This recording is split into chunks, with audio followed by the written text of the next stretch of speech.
changes in the way that CD sales were counted created a decrease in idol sales in general. But if the group wasn't busy and consistent, they'd lose interest and support. There's hundreds upon hundreds upon hundreds of groups out there.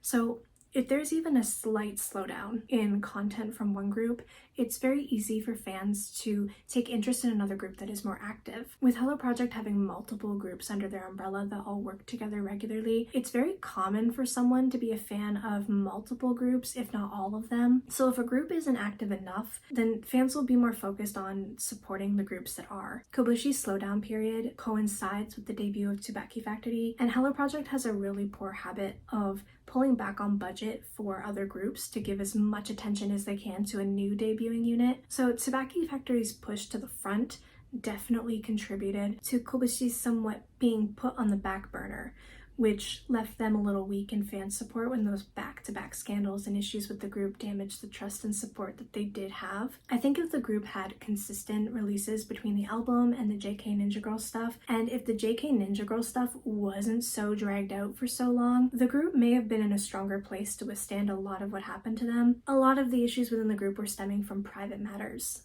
and personal feelings of the girls themselves.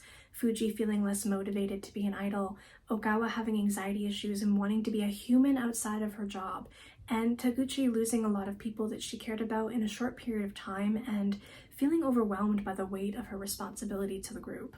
If teenage female idols dating wasn't such a big deal to grown adult men old enough to be their dads, it's likely that Ogawa and Taguchi would have stayed and the group wouldn't have been so battered by boy drama that actually did not matter in the grand scheme of things. The group was continuously battered by private photo leaks, and the only people to give those photos any power to ruin those girls' careers were the fans themselves. Because it's been proven time and time again that the company doesn't give a shit and will not make it an issue unless the fans make it an issue. The thing that killed the group the most was the girls themselves having to choose between being idols and being humans, and the anxiety and guilt that grown men made them feel when they policed what they could do with their bodies and their hearts outside of their jobs. If the fans weren't badgering them on social media and sending them nasty messages, they likely wouldn't have felt uncomfortable enough to leave.